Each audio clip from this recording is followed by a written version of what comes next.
नमस्कार दोस्तों, देश और दुनिया की तमाम बड़ी खबरों को लेकर मैं फिर हाजिर हूँ। तो आइए जान लेते हैं आज के मुख्य समाचार क्या हैं और क्या है देश और दुनिया का ताज़ा अपडेट। साथ ही आप जान पाएंगे देश और राज्य की सरकारों ने आज क्या किया ऐलान और क्या दिया बड़ा बयान।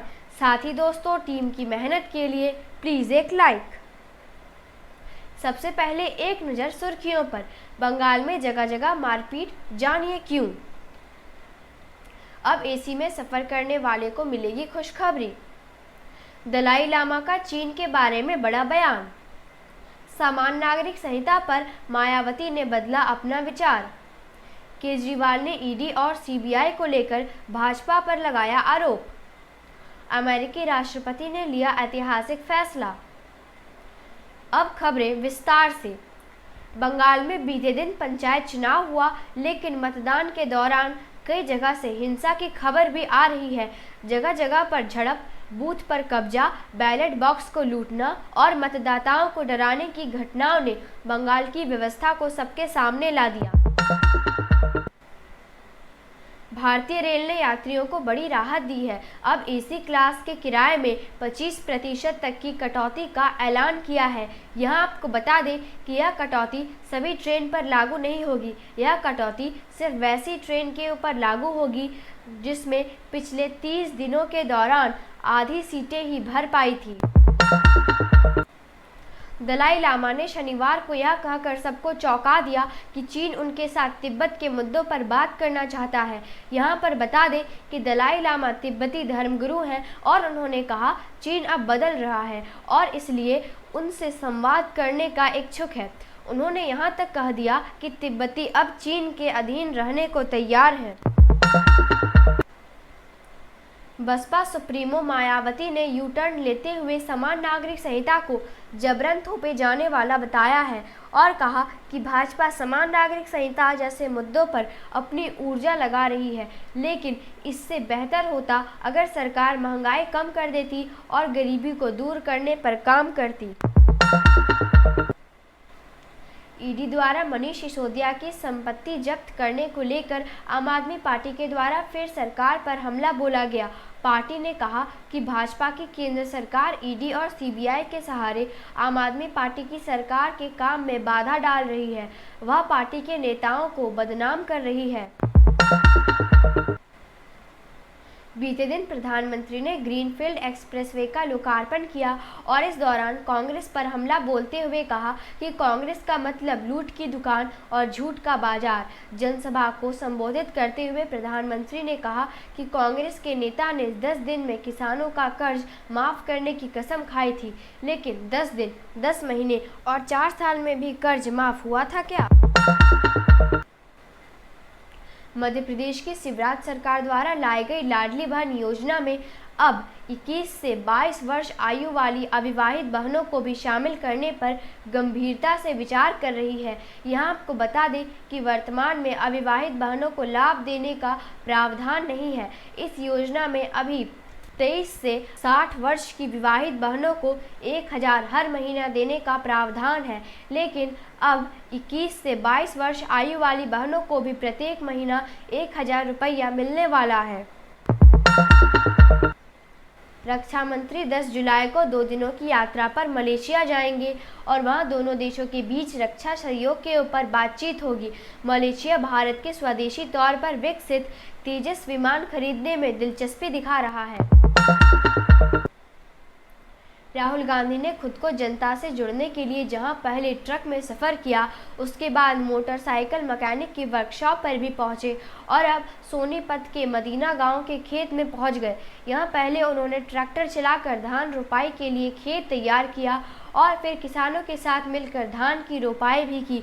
इतना ही नहीं, किसानों, मजदूरों के बच्चों और महिलाओं के साथ चारपाई पर बैठकर नाश्ता भी किया और किसानों की समस्याओं को जानने का भी प्रयास किया।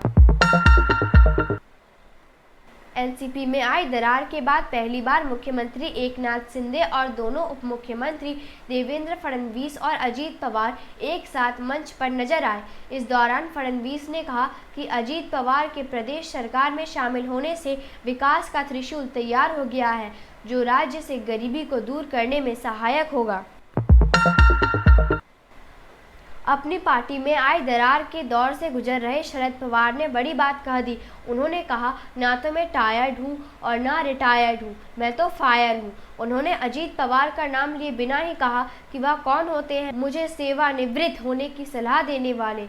यहाँ आपको बता दें कि अजीत पवार ने उन्हें 83 साल की उम्र हो जाने पर राजनीति से दूर होकर युवा कार्यकर्ताओं को आशीर्वाद देने की सलाह दी थी।